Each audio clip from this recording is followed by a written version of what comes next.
Good morning students. मैं Hardev Singh Chaudhary chemistry faculty आप सबका स्वागत करता हूं। वेलकम करता हूं सूरज स्कूल की तरफ से होने वाली ऑनलाइन क्लासेस में। तो हम लोग आज बात करेंगे एक 11th का फंडामेंटल टॉपिक, एक ऐसा टॉपिक जो काफ़ी हेल्पफुल है और अगर हम एग्ज़ाम प्रोस्पेक्टस से देखें तो भी ये काफ़ी आपके यूज़ आएगा। अगर आपको इस फंडामेंटल टॉपिक के बारे में अच्छी इन्फॉर्मेशन है, अच्छे से आप इसको न्यूमेरिकल्स को जो इसके न्यूमेरिकल्स है उसको सॉल्व कर लेते हैं, दैन जेई के अंदर, नीट के अंदर, दोनों के अंदर ये आपको काफ़ी हेल्प मिलने वाली है। ठीक है, तो आज का जो हमारा टॉपिक है वो है mole concept. Mole concept I think सब लोगों ने, जब बच्चा 11th में इंट्रोड्यूस होता है आता है तो उसको सबसे पहले इसी चैप्टर के बारे में इंफॉर्मेशन हम देते हैं। तो मोल कॉन्सेप्ट की अगर हम बात करें, एक्चुअली मोल है क्या, देखिए उसके बारे में हमें बेसिक चाहिए कि मोल का मतलब क्या है। अगर आप लोगों ने फंडामेंटल यूनिट्स के बारे में पढ़ा हो, फिजिक्स के अंदर भी है, केमिस्ट्री के अंदर भी है, तो किसी भी अमाउंट की किसी भी सब्सटेंस की अमाउंट के लिए जो एसआई यूनिट हम यूज़ करते हैं वो मोल होती है। जैसे मेरे पास एक कार्बन है, तो कार्बन की अमाउंट्स को अगर मैं जनरली बात करूं तो उसके अमाउंट के बारे में अगर बात करना चाहता हूं तो उसको इन टर्म्स की जो यूनिट में यूज़ करूंगा वो क्या होगी, मोल होगी। तो मोल क्या है, एक्चुअल में एसआई यूनिट है किसी भी अमाउंट ऑफ सब्सटेंस की, किसी भी सब्सटेंस के एक पर्टिकुलर अमाउंट के लिए इतना मोल वहाँ पर हम यूज़ करते हैं।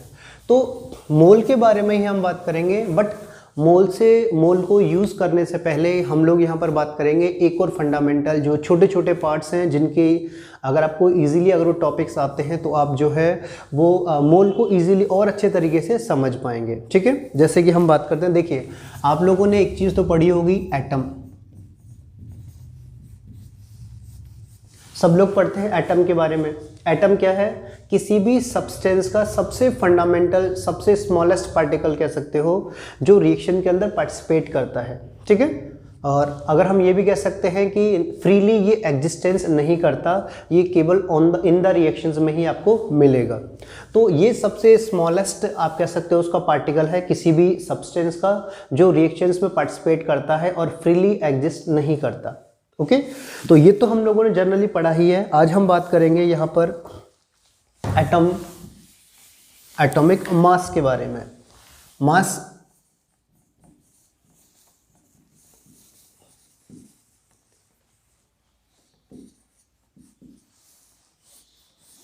मास का मतलब आप कह सकते हो वेट। देखिए एक्चुअल में वैसे देखा जाए तो किसी भी सब्सटेंस का वेट और मास एक डिफरेंट थिंग्स हैं। अगर हम फिजिक्स में आप लोग बात करेंगे तो जो मास और वेट वो अलग होता है, बट केमिस्ट्री में एक्चुअली क्योंकि हम लोग सारी केमिकल रिएक्शंस जो हैं वो यहीं पर कंप्लीट करते हैं अर्थ सरफेस के अंदर, तो फिर उस सेंस में मास और वेट में कोई भी डिफरेंस नहीं रहता। ओके, तो हमारे लिए एटॉमिक मास हम टर्म यूज़ करें या फिर हम एटॉमिक वेट टर्म यूज़ करें, उसका मीनिंग सेम ही रहता है।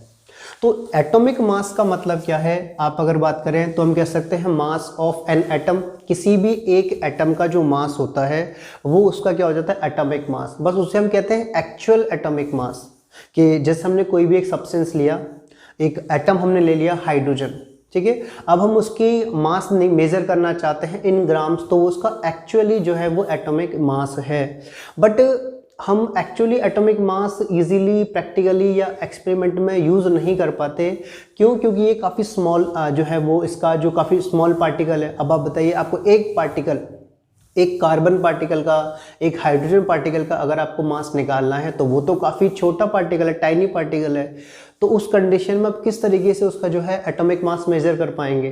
तो प्रैक्टिकली हम एटॉमिक मास के एक्चुअल मास को रिलेट नहीं कर पाते। ठीक है, हम यहाँ पर क्या करते हैं, एक रेफरेंस यूज़ करते हैं और उस रेफरेंस की हेल्प से हम डिसाइड करते हैं और भी डिफरेंट कि किस तरीके से हम उसका एटॉमिक मास की बात करें।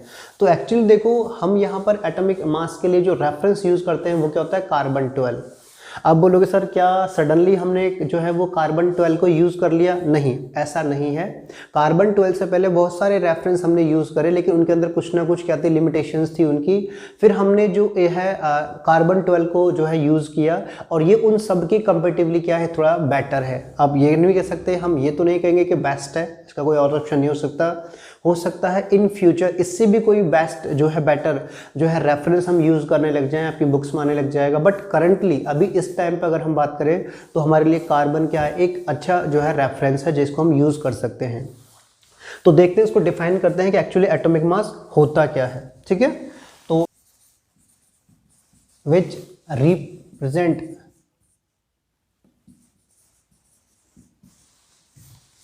हाउ मैनी टाइम्स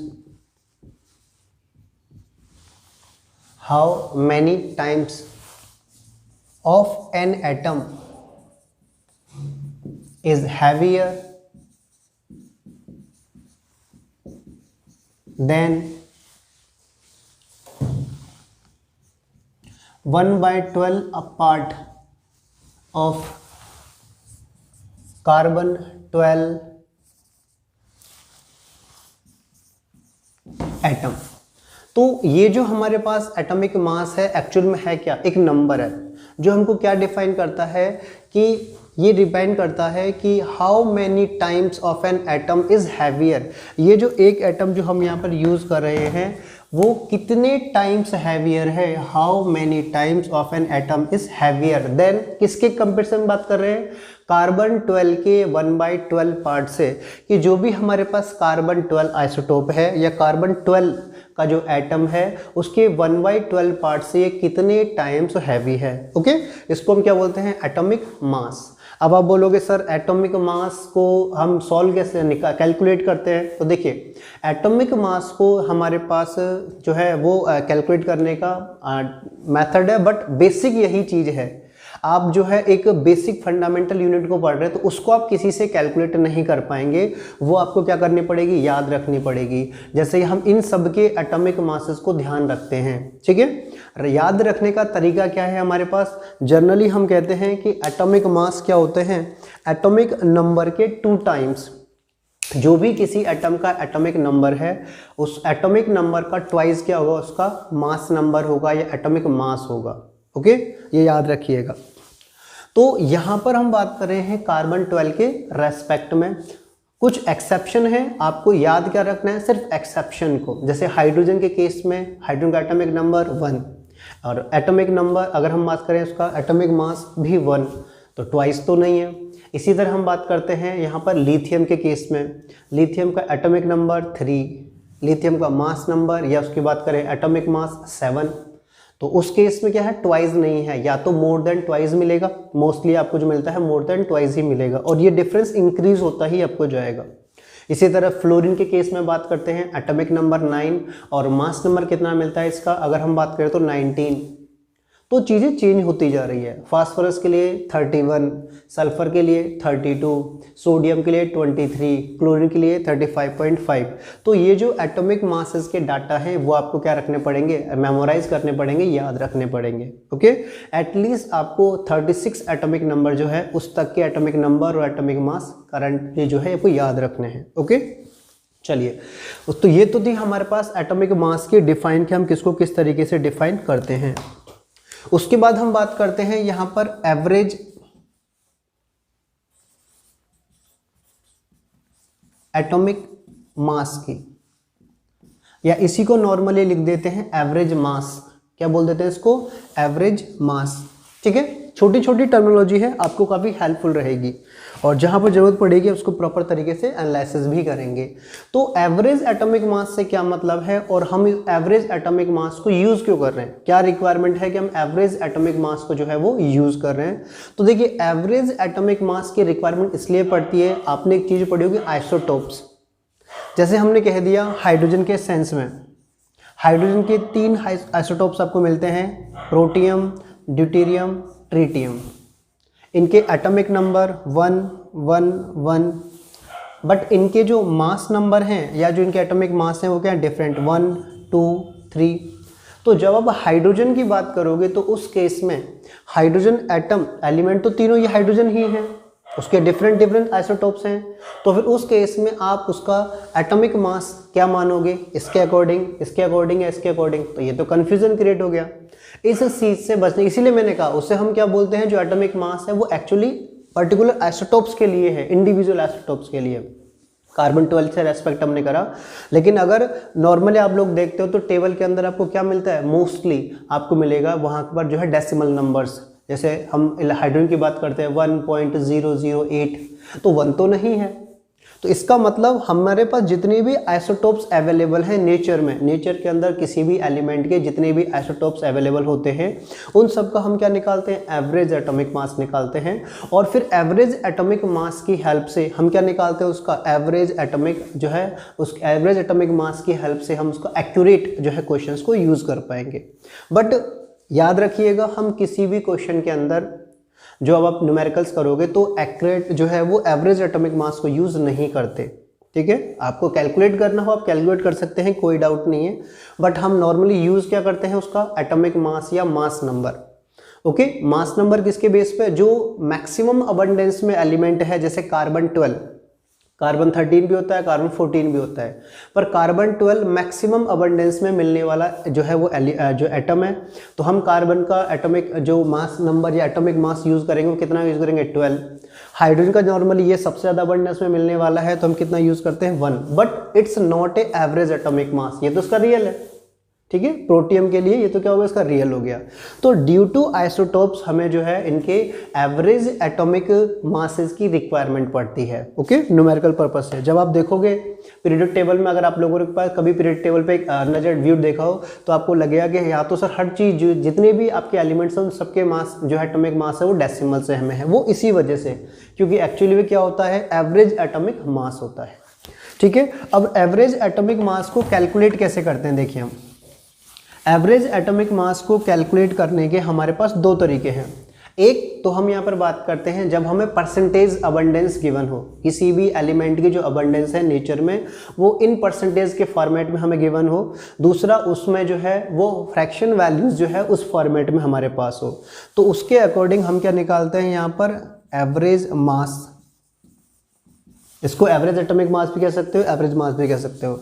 वो हम निकालते हैं समेशन FI/AI। ठीक है, इसी तरीके से इसका एक और फॉर्मूला हम यूज करते हैं, समेशन PI/AI। तो इस केस के अंदर जो ये हमारे पास एक्स्ट्रा चीजें आई हैं जिनकी हम यहाँ पर बात कर रहे हैं, ये जो एक्स्ट्रा चीज़ें हमारे पास हैं उनकी भी हम बात कर लेते हैं यहाँ पर। कि देखिए यहाँ पर F से क्या मतलब है, ये जो हमारे पास F हमारे पास है इसका मतलब क्या है, इसी तरह जो हमारे पास P है उसका क्या सेंस है, और ये जो हम A है उसका मतलब क्या है। क्योंकि जब तक आपको ये नहीं पता हो कि हमने ये जो शॉर्ट टर्म यूज़ किए वो किसके रेफरेंस में किए, तो फिर ऑब्वियसली आपको जो है न्यूमेरिकल करने में प्रॉब्लम होगी। ओके, तो देखिए यहाँ पर जो हम बात कर रहे थे F का मतलब होता है fractional abundance.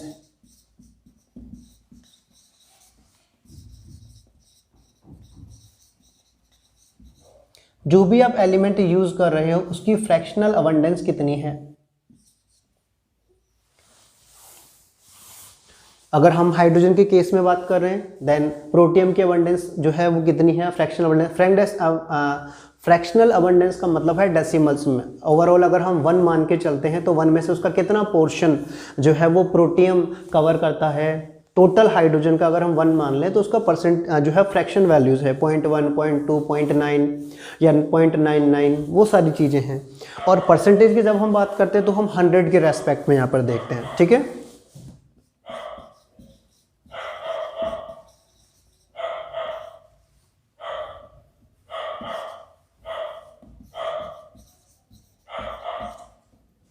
Percent abundance of element या जिसकी भी आप बात कर रहे हैं।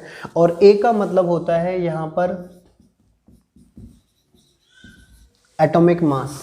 जो हमने यहाँ पर यूज़ किया था एटॉमिक मास उसको हम यहाँ पर यूज़ करेंगे। ठीक है, तो एक मैं सब जो है एक सिंपल यहाँ पर न्यूमेरिकल भी आपको बताता हूँ कि किस तरीके से जो है हम यहाँ पर एटॉमिक मासेस को यूज़ करते हैं। देखिए हमारे पास मान लेते हैं हम बात कर रहे हैं क्लोरीन की। क्लोरीन जो है वो 2 एटम्स के फॉर्मेट में, 2 आइसोटोप्स के फॉर्मेट में यहाँ पर जो है एग्जिस्टेंस में करता है। एक तो है क्लोरीन 35 जिसकी नेचर में अबंडेंस है 75%। ओके, कितनी अबंडेंस है उसकी नेचर में, 75%। एक जो हमारे पास क्लोरीन होता है वो होता है क्लोरीन 37, उसकी नेचर में परसेंटेज अबंडेंस कितनी है, 25%। तो अगर हमको जो है यहाँ पर क्लोरीन का एवरेज मास निकालना है तो उसके लिए हम क्या बात करें, एवरेज मास ऑफ क्लोरीन। तो ऑब्वियसली सिंपल है, परसेंटेज वाला फॉर्मूला हम लोग अप्लाई करते हैं अगर परसेंटेज गिवन है और अगर फ्रैक्शन वैल्यूज़ गिवन है तो फ्रैक्शन वैल्यूज़ निकाल लेंगे। ठीक है, परसेंटेज कितना है यहाँ पर अगर हम बात करें, देखिए then 75% into atomic mass of Cl, इस क्लोरीन का 35। इसी तरीके से हम बात करते हैं प्लस, ये हमारे पास क्या है फिर, इस चीज़ अगर हम बात करते हैं तो जो है क्लोरीन। तो ठीक है, अब हम थोड़ा ऊपर लिखते हैं, आपको यहाँ पर शायद देखने में प्रॉब्लम होगी तो इसको हम ऊपर से फिर से स्टार्ट करते हैं।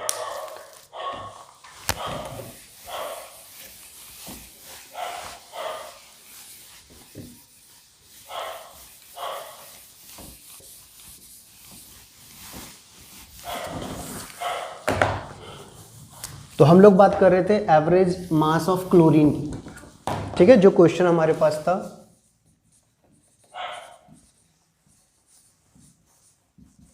तो फॉर्मूला तो वही है PiAi समेशन ऑफ Pi।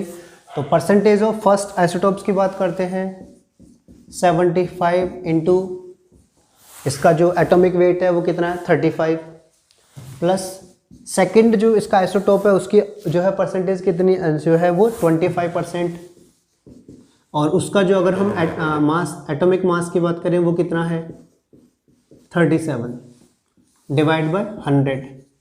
ठीक है, टोटल 100% है हमारे पास, तो 100 से हमने इसको मेजर कर लिया। जब इस चीज़ को हम कैलकुलेट करेंगे तो हमारे पास आंसर कितना आ जाएगा 35.5। इसी वजह से जो आपको बुक्स में डाटा मिलता है वो कितना मिलता है 35.5। ओके, AMU क्या होती है, एटॉमिक मास यूनिट। जो हमारे पास एटॉमिक मास है उसकी यूनिट हम यूज़ करते हैं AMU। ओके, एक रिलेशन भी याद रखना, अगर आपको याद रहे तो AMU और ग्राम के बीच का रिलेशन आपके पास है, सब कुछ आपके पास जो है लिखा होगा, इसको एक बार दोबारा हमेशा ध्यान रखना। ठीक है, कि AMU और ग्राम के बीच क्या रिलेशन होता है, उससे हम किसी भी एक सिंगल एटम का मास कैलकुलेट करते हैं ग्राम्स के अंदर, या एक्चुअल जो उसका मास है वो हम कैलकुलेट कर सकते हैं। ठीक है, तो ये तो हमारे पास था एटॉमिक मास से रिलेटेड। एक टर्मिनोलॉजी हम और यहाँ पर सुनते हैं,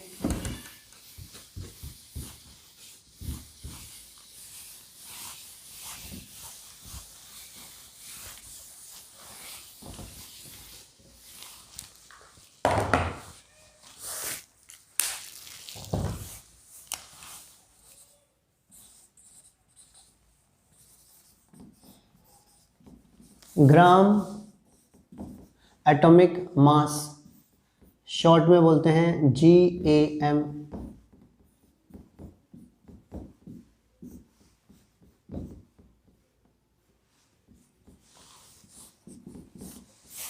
ग्राम एटॉमिक मास। अब देखिए ग्राम एटॉमिक मास क्या है, आपने एटॉमिक मास पढ़ा, कार्बन 12 के रेस्पेक्ट में हमने बात की कि कोई भी जो एटम है वो कार्बन 12 के 1/12 पार्ट से कितने टाइम्स हैवियर है, वो उसका एटॉमिक मास होता है। उसी तरीके से हम यहाँ पर बात करते हैं ग्राम एटॉमिक मास का। अब वो तो नंबर था, अब अगर उसको हम ग्राम के फॉर्मेट में एक्सप्रेस कर दें तो फिर वो क्या हो जाएगा ग्राम एटॉमिक मास। ठीक है, रिप्रेजेंटेशन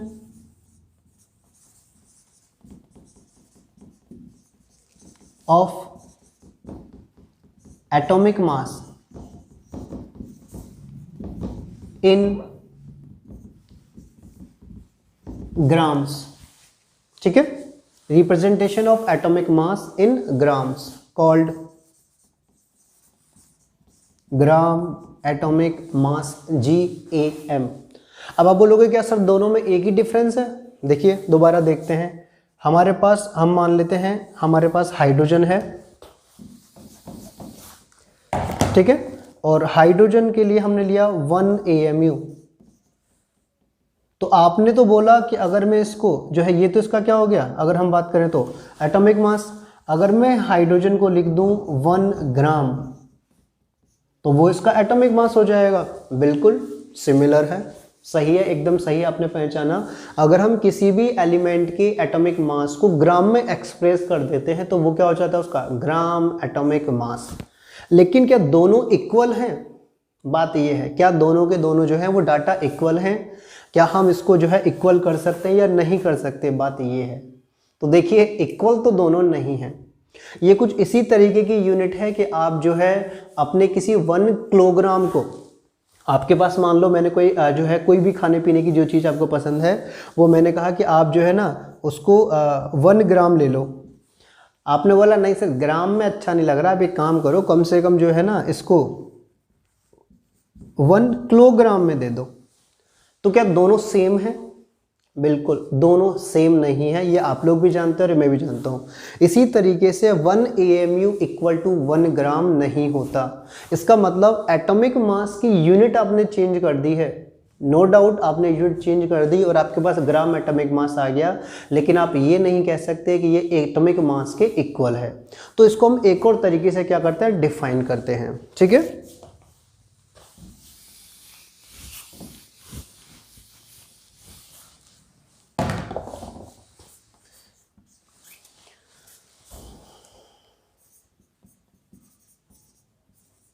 एटॉमिक मास ऑफ 1 मोल। अब आप बोलोगे सर 1 मोल तो हमने अभी पढ़ा ही नहीं, कोई बात नहीं पढ़ेंगे अभी, इसीलिए तो बेसिक चीज़ें पढ़ रहे हैं। Atomic mass of 1 mole bracket में अगर हम बात कर दें और Na एटम्स, बोलोगे सर Na, बिल्कुल Avogadro number of Avogadro Na। शायद इसने भी आपसे जो है थोड़े फैमिलियर हो, नहीं सुने तो अभी आप फैमिलियर हो जाएंगे। ठीक है, तो एटॉमिक मास ऑफ 1 मोल और Na atoms is called its gram atomic mass. क्या हो जाएगा ये इसका ग्राम एटॉमिक मास। ठीक है, तो 1 AMU एक एटम का मास होता है। नॉर्मली अगर हम यहाँ पर बात करें, हमने लिखा 1 AMU हाइड्रोजन, इट मीन्स वो किसको रिप्रेजेंट करेगा, मास ऑफ n एटम।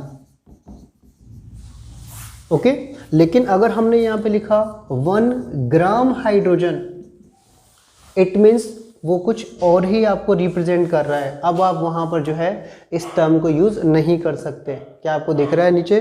नहीं दिख रहा, कोई बात नहीं, ऊपर लिख देते हैं।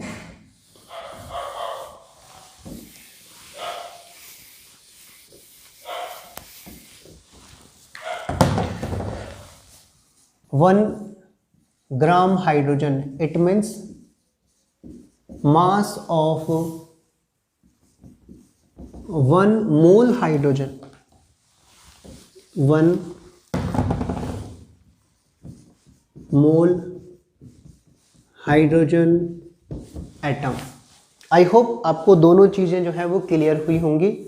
आज जो है हम हमारी क्लास को इसी टॉपिक के साथ जो है यहीं पर रोकते हैं। ये छोटी छोटी चीज़ें हैं जो हम यहाँ पर पढ़ते रहेंगे ताकि आप पर ज़्यादा लोड भी ना पड़े और जो है हम जो हमारी चीज़ें जो पीछे हैं उनको रिवाइज भी होता रहे और हमारा जो बेस है वो स्ट्रांग होता रहे। ओके, चलिए मिलते हैं नेक्स्ट क्लास में, तब तक के लिए टेक केयर, आराम से घर पर रहिए और हेल्दी रहिए।